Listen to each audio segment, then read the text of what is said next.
서영심의 이런 얘기 저런 얘기. 병원의 창을 통해 본 우리들의 삶의 소소한 이야기를 함께 나누고자 합니다. 이 시간은 일반 가정의학, 소아과 전문의인 서필립 칸나독고 클리닉 협찬으로 보내드립니다. 안녕하셨습니까? 서영심입니다. 제가 지난주 3초의 비밀이라는 것에 대해서 말씀드렸는데 혹 기억나세요? 아니면 다 벌써 잊어버리셨는지요? 예를 다시 들어본다면 갑자기 자기 앞을 가로질러가며 뒷차가 끼어들면 부딪힐 뻔했으니까 당연히 빵빵하며 자동차 혼을 울리든지 야 눈이 삐었어? 하고 욕하기가 쉬운데 그 3초 좀 기다려보자. 즉 그 운전사 가족 중 누가 위독하든지 사고가 나서 급하게 위험을 무릅쓰고 끼어드는 게 아닌가 하고요. 엘리베이터 타고도 잠깐만 기다리면 되는데 자동으로 문이 닫히는데 어떤 땐 엘리베이터를 타자마자 신경질적으로 탁탁탁탁 단추를 누르는 경우가 있을 때 이상한 눈초리로 보지 말고 3초만 기다려보자. 혹 그분도 갑자기 설사할 것 같든지 집에 급한 일이 있어서 그럴지도 모른다 등등이요. 제가 바로 지난주 목요일 직접 체험한 얘기 하나 해드릴게요. 제 아들 닥터 필립이 의사들 모임에서 특별한 강의를 한다고 해서 저도 초대를 받았습니다. 주중인데도 어찌나 자동차들이 많은지 주차할 자리가 눈에 띄지 않았습니다. 마침 좀 좁기는 해도 제 차가 워낙 작아서 주차하기는 쉬웠습니다. 주차를 하고 아직 시간이 좀 남아서 차 속에 앉아 있었습니다. 그런데 옆 차가 나가더니 큰 밴이 들어오는 거였습니다.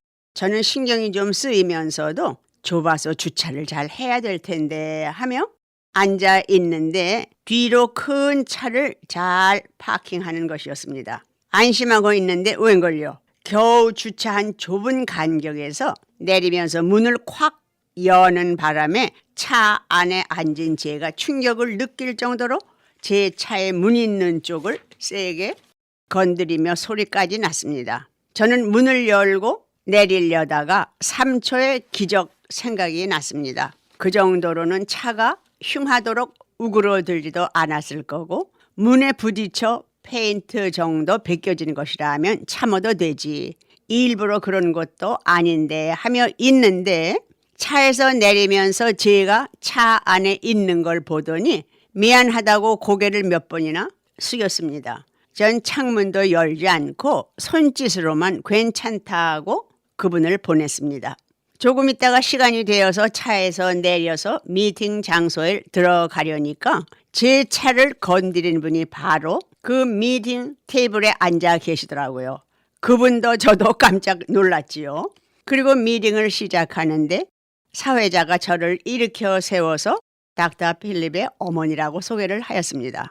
만일 아까 문을 열고 나가서 자동차를 가리키며 조심을 해야지 문을 콱 여는 바람에 이 자동차에 스크래치가 났지 않았느냐 하며 얼굴을 붉혔더라면 어쩔 뻔했어요. 아마 그랬더라면 그분이 다른 사람들한테 닥터 필립 어머니가 싸납더라고 소문을 있는 대로 냈을 거예요. 저는 와 3초의 비밀을 머리에 막 떠올리며 참길 잘했구나 하며 감사했습니다. 우리 살면서 그런 경우 가끔 만나죠. 얼마나 무안을 당하는 일이 잦아요. 오죽해야 참을 인자 셋만 있으면 살인도 면한다고 했겠어요. 앞으로도 우리가 어떤 크고 작은 일이 생겨도 당장 화내시지 말고 3초만 참아보세요. 세상이 달라질 일들이 계속 생길 것입니다. 물론이죠. 어렵죠. 그러니까 노력해 보자는 것이지요. 이젠 본론으로 들어가서 오늘 말씀드리려고 하는 주제, 어깨에서 목에서 힘을 빼자 하는 것에 대해 말씀드려볼까 합니다. 아주 먼 몇십 년 전 제가 어릴 때 이야기입니다. 제가 어린 시절 공무원이신 아버지를 따라서 인천에서 오래 살았습니다. 하루는 동네 어른들을 따라서 인천 바닷가에 물이 빠지면 갯벌로 저보다 3살 위인 오빠와 함께 소라, 민충이라는 것을 잡으러 자루를 하나씩 들고 갔었습니다. 처음 간 것이어서 밀물이 그렇게나 빨리 들이닥치는 것을 알 리가 없었습니다. 민충이 소라가 어찌나 많던지 정신없이 잡다가 허리를 펴느라고 섰더니 어느 사이에 바닷물이 저희들 가슴에 차도록 들어온 것이었습니다. 육지는 까마득하게 보이는데 거긴 오빠와 저 둘만 동그마니 바닷물 한가운데 빠져 죽게 되어 있었습니다. 한쪽 발을 빼면 또 한쪽 발은 박혀서 안 나오고 저의 남매는 울면서 아마 바닷물에 밀려서인지 육지로 나오게 되었습니다. 그때 저의 부모는 믿지 않으셨으니까 삼신이 도왔다 하시고 지금 생각하면 할수록 그때 일은 하나님의 특별한 손길이 있어서 빠져 죽지 않았던 것이었다고 생각합니다. 그렇게 해서 조개 잡으러 갔던 사람들이 익사하는 일이 종종 있었거든요. 그 후로 어른들이 말리기도 하고 저의 남매 자신도 그때 물만 생각해 봐도 어지러워지고 해서 물과는 인연을 끊게 되었습니다. 그러면서 훌쩍 세월이 가고 또 저는 성인이 되었습니다. 그리고 1972년 하와이로 오게 되었죠. 친구들과 모여 바닷가로 애들 데리고 피크닉을 하게 되면 우리 여자들은 고기 굽고 음식 차리며 수다들을 떨고 아빠들만 애들을 데리고 물속에 들어가서 즐겼습니다. 그리고 오랜 세월이 지났는데 본토에서 친구 부부가 방문을 했습니다.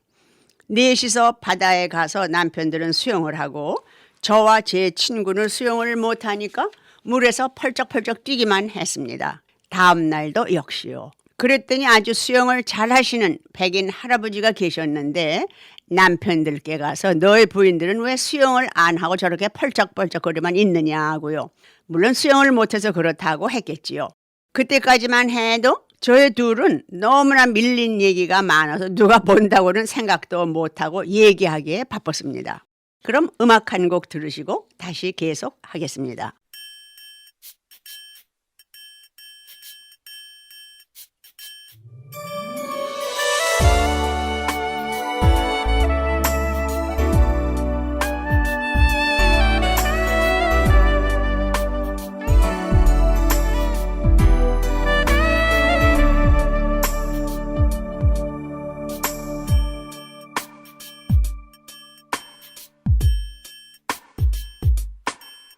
당신은 사랑받기 위해 태어난 사람. 당신의 삶 속에서 그 사랑받고 있지요. 당신은 사랑받기 위해 태어난 사람. 당신의 삶 속에서 그 사랑받고 있지요.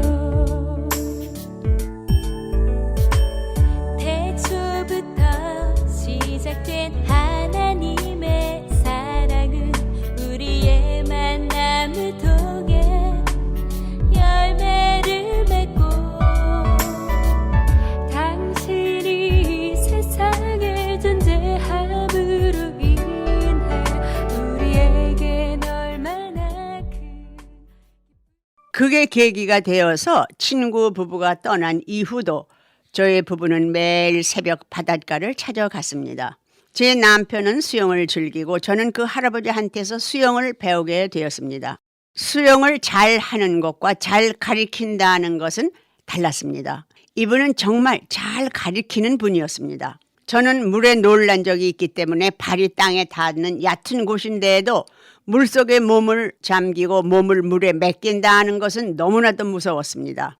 저를 뒤로 등이 물에 닿도록 눕히고는 자기 손으로 등을 받쳤으니 온몸에 힘을 빼라고 하시는데 힘을 빼기는커녕 제 뒷목과 어깨에 어찌나 힘을 주며 발버둥을 쳤든지 물을 마시며 자꾸 가라앉고 겁만 더 났습니다. 아마 목과 어깨에 힘 빼는 것만 배우는데 한 3일은 걸린 것 같았습니다. 저녁 때가 되면 하도 목과 어깨에 힘을 주어서 근육통이 날 정도였습니다. 드디어 양손을 쫙 펴고 다리에 힘도 빼고 목에 힘을 빼고 물에 온 몸을 맡기니까 둥둥둥 가볍게 뜨게 되더라고요. 일단 물에 몸이 뜨니까 수영은 저절로 배우게 되었습니다. 더구나 바닷물은 염분이 많아서 짜기 때문에 몸에 힘만 빼면 자연히 물 위에 뜬다는 것도 배웠습니다. 전 거기에서 인생 철학을 배웠습니다. 어깨에, 목에 힘을 빼면 쉽게 환경에 적응하게 된다는 것을요. 결국 힘 뺀다는 게 무엇이겠습니까? 겸손하라는 것이겠지요. 저의 부부는 89년 이스라엘 성지순례를 했습니다. 바닷물에 앉아서 책을 읽을 수 있다는 사해 바다를 가게 됐습니다. 관광 가이드가 물에 들어가기 전 단단히 주의를 주었습니다. 사해, 즉 죽는 바다란 뜻인데 너무너무 염분이 많아서 짜기 때문에 아무 생물도 살아남지 못해서 사해, 죽은 바다라고 한답니다. 가이드가 주의를 준 것은 절대로 몸에 힘을 빼라는 것이었습니다. 만일 물 위에 앉으면서 몸에 힘을 빼지 않으면 물에 빠지며 패닉하게 된다면서 물속에 빠져 그 물이 눈에 들어가면 너무 눈이 아파서 큰일 난다고 했습니다. 저의 부부는 가이드가 시키는 대로 책 한 권을 들고 살며시 물에 들어가서 책을 든 손도 위로 올리며 온몸에 힘을 빼고 릴렉스하고 앉았더니 의자에 앉은 것처럼 몸이 둥둥둥 떠다니는 것이었습니다. 바다에서 수영 배우기, 사해바다에 앉아서 책 읽기 등 이렇게 순리대로 맡기면 쉬운 것인데 내가 잘났다고 목에 어깨에 힘을 주면 물에 가라앉아 허버덕 대는 것과 같습니다. 어깨에 목에 힘을 준다는 것은 결국 남에게 나를 드러내놓는다는 것을 뜻하겠지요. 그런 사람들에게는 사람들이 가까이 하지 않고 오히려 등을 돌립니다. 그리고 필요치도 않은 힘을 너무 주다 보면 부작용으로 온몸에 근육통이 오게 됩니다. 우리가 힘을 빼고 겸손하면 오히려 물에 빠져 들어가는 것이 아니고 사람들이 그런 사람들을 자기 품으로 들어오게 한다고 생각합니다. 저는 이런 이야기를 하면서 우리 믿음의 태도를 한번 생각해 봤습니다. 교회 안 다니시는 분들께 교회 나가시자고 하면 많은 분들이 이런 답변을 합니다. 교회처럼 맨날 싸우고 서로 헐뜯고 자기만 잘났다고 하는 말썽 많은 곳이 또 없지요. 아주 시끄러워요. 차라리 교회 안 나가고 집에서 조용히 살겠습니다. 제가 뭐라고 답변할 수 있겠습니까? 왜 그런 반응이 나올까요? 우리가 목에 어깨에 힘을 줘서 그런 것 아닌가요? 내가 이 교회 집사인데, 권사인데, 장로인데, 내가 얼마나 헌금을 많이 하는데 이렇게 목에 어깨에 힘 주시는 분은 안 계신지요? 또 하나 예를 들어 볼까요? 남의 얼굴을 찡그리게 하고 믿겠다는 사람들을 멀리 쫓아내고 또 내 믿음이 내 기도가 아무개 누구 것보다도 돈독하다고 하는 교만은 없으신지요? 오히려 믿지 않는 공동체에서는 보기 힘든 질투가 우리 믿는 교회 공동체에서는 흔히 볼 수 있는 것 중 또 하나입니다. 별 볼 일 없는 평신도 중에서도 기도의 은사가 있을 수 있습니다. 신유의 은사도 있을 수 있습니다. 진정으로 마음과 몸과 내 정성을 다하면 주님께서 능력을 주시고 그 능력을 또한 베풀 수 있게 해 주신다고 했는데 이런 은사가 일어나면 주위에서 핍박을 줍니다. 자기가 뭔데 목에 어깨에 힘주는 이가 많으면 옆에 있는 분들께 상처를 주고 시험에 들게 합니다. 아픈 사람들이 모이는 곳에 의원들이 필요하듯이 우리 교회 공동체는 상처 입고 마음 아픈 사람들이 많이 모이는 곳입니다. 우리 교회 공동체는 이런 상처 입고 마음에 아픔을 갖고 오는 이들을 잘 껴안아 주어야 합니다.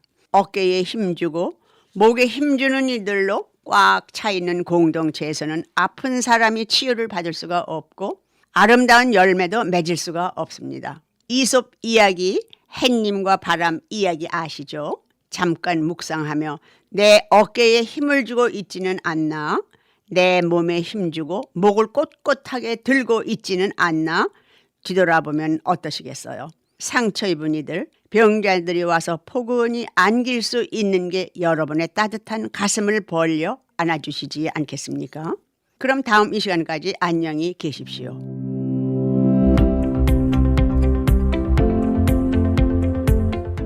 서영심의 이런 얘기 저런 얘기는 우리 한인사회의 건강과 보톡스, 필러, 실 리프팅을 통해 아름다움까지 책임지는 서필립, 칸나독고 클리닉 협찬으로 보내드렸습니다.